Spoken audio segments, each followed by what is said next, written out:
Reconstruction work on the Lagos-Ibadan Expressway is set to resume next week. Construction barricades along the road were removed at the beginning of December to ease traffic to travelers during the holiday season. Our correspondent, Mary Alale Yusuf, reports that this time around, 600 meters outbound Lagos will be reconstructed. In the first week of September last year, 600 meters of road between Kara and Berger along the Lagos-Ibadan Expressway was closed off to traffic for reconstruction. It was reopened in December to allow for free flow of traffic during the Yuletide season. The barricades will go up again, this time on the other side of the expressway. Work has already begun. Contractors are filling up and leveling the ground between Kara and Berger outbound Lagos.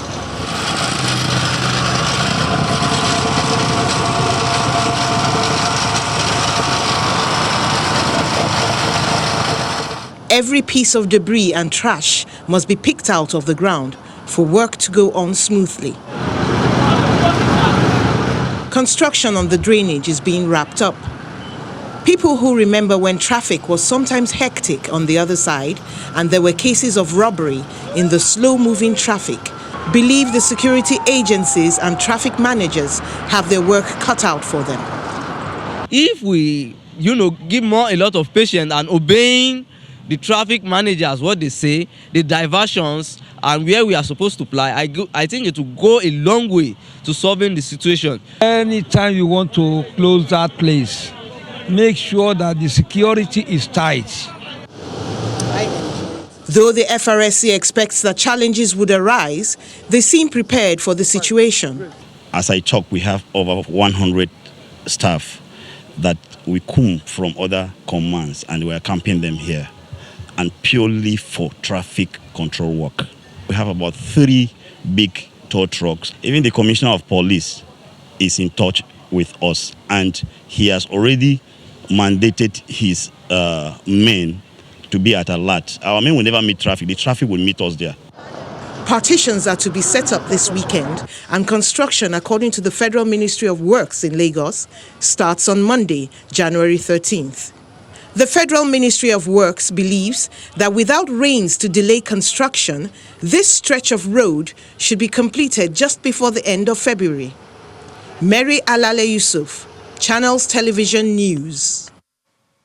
Now let's find out what's happening in the world of business. Bisi is standing by.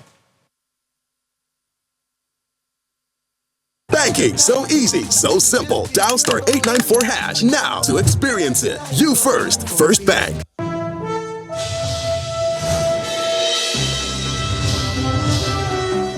Hello and welcome to Business News. Crude oil prices gave up some of the gains recorded in the last 2 days as investors reconsidered the likelihood of Middle East supply disruptions following the killing of a top Iranian military commander by the U.S. Brent crude shed 1.4% to trade at $67.93 a barrel, while U.S. crude futures were down 1.2% at $62.49 a barrel. Brent reached its highest since September, while WTI rose to the most since April, following fears of escalating conflict and potential Middle East supply disruptions. The federal government needs to make more deliberate efforts to create an enabling environment in order to build a sustainable economy. And that's according to a senior economist at SPM Professionals, Paul Alaje, who also believes some more sectors, such as entertainment, should be opened up to increase their contribution to the economy and create jobs. Ms. Alaje was speaking earlier today on our Business Morning program. Recently, Saudi Arabia, a country that you may want to call religious country, but realize that we need to open up entertainment sector. We need to open it up because more and more young people in Saudi Arabia is making demand for it. Nigeria is purely into Nollywood. We need deliberate effort by Nigerian government and state government to support those in Nollywood. When you do that, you will not just create jobs, you will also build sustainable economy. World Bank report shows that Nigeria through investment, local investment now, and some foreign investment that we don't have so much for, has generated jobs, 400,000 jobs in 2018, but lost 900,000 jobs in 2017. And towards the end of 2019, over 9 million jobs, over 9 million people joined the labor market, and they're still in search of jobs, according to World Bank. Now, what is missing in all of this? For us, what is missing is that we don't have enough investment within the economy. And we may think that while central bank should reduce monetary policy rate, when I mean monetary policy committee should reduce monetary policy rate. That is very dangerous, because 1% increase in interest rate in the United States, we make the policy to collapse and we become dangerous for Nigerian naira. Let's turn now to the Nigerian equities markets, which recorded more gains today thanks to a rally in the banking sector, which pushed the all-share index up 0.9%. Edidiong Iwan has the rest of today's trading figures.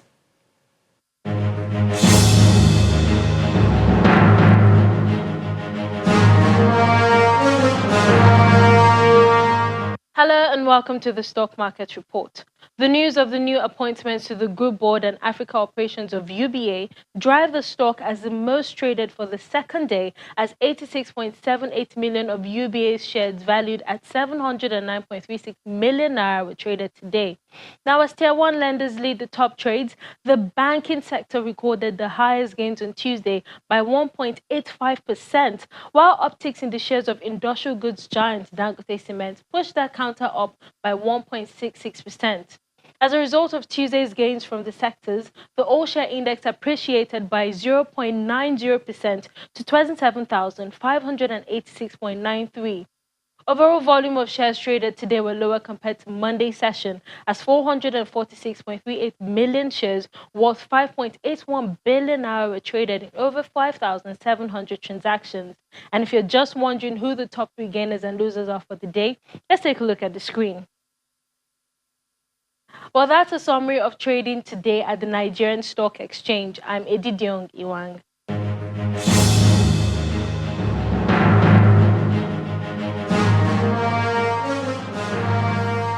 Many thanks, Eddie. And across the globe, stocks were little changed today as Wall Street assessed the growing geopolitical risk stemming from US-Iran tensions, along with better than expected data on the economy. Let's see today's numbers.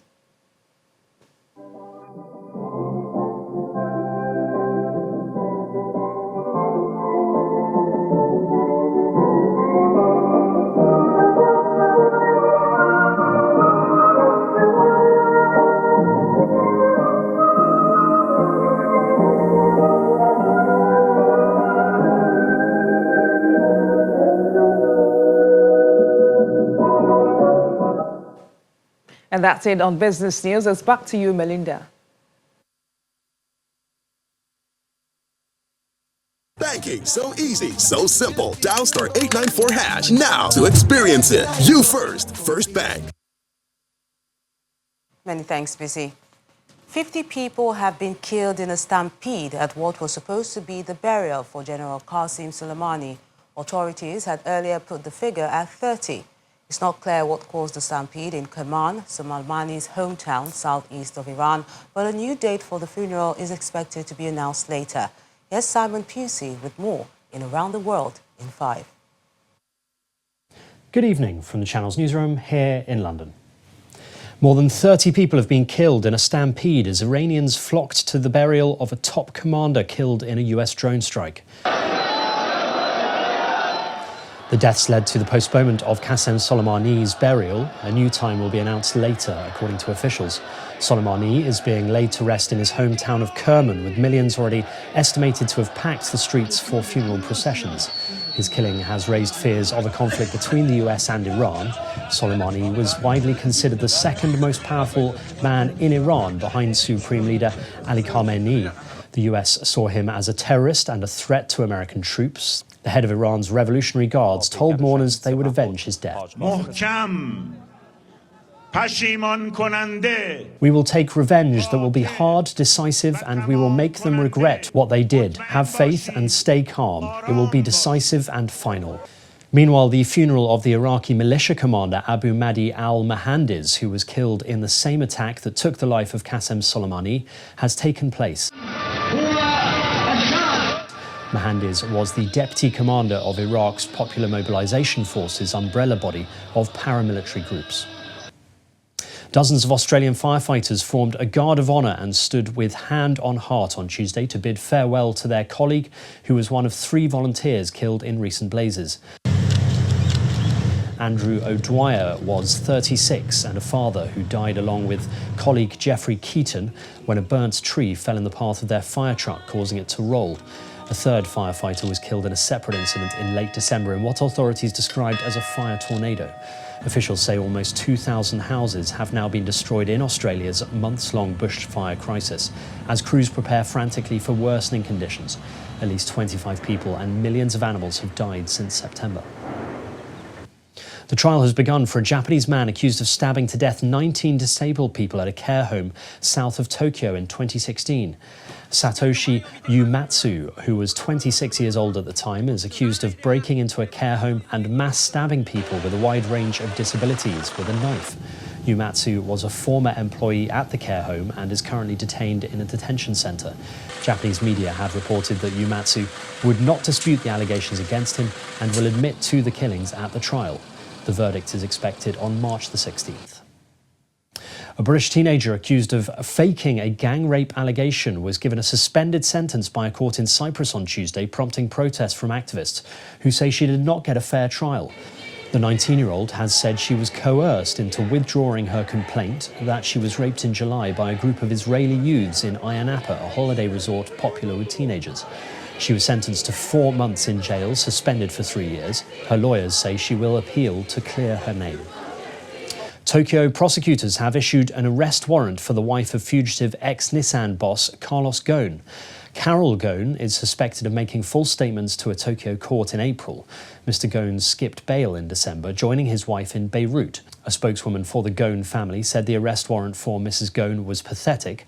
Japan is seeking Mr. Ghosn's extradition from Lebanon, although the country does not currently have a treaty with Japan. Elon Musk has celebrated the official launch of the made-in-China Model 3 Tesla cars with a pretty unique dance routine.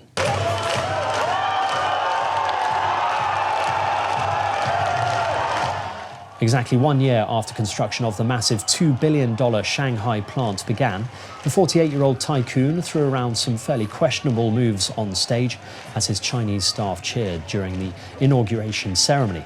The US electric car maker delivered China-made Model 3 cars to the first 10 customers from the public. It's part of Tesla's plans to bolster its presence in the world's biggest car market, as well as minimizing the impact of the US-China trade war.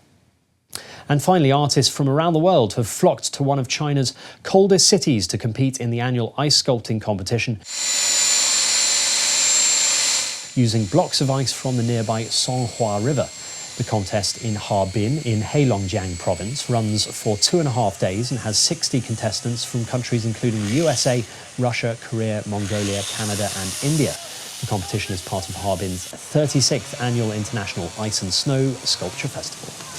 I first started doing large ice carvings in Fairbanks, Alaska in 1997, and soon after that I learned about the magical place in Harbin, China. So for more than 20 years I've been dreaming of coming to this place and competing in this competition.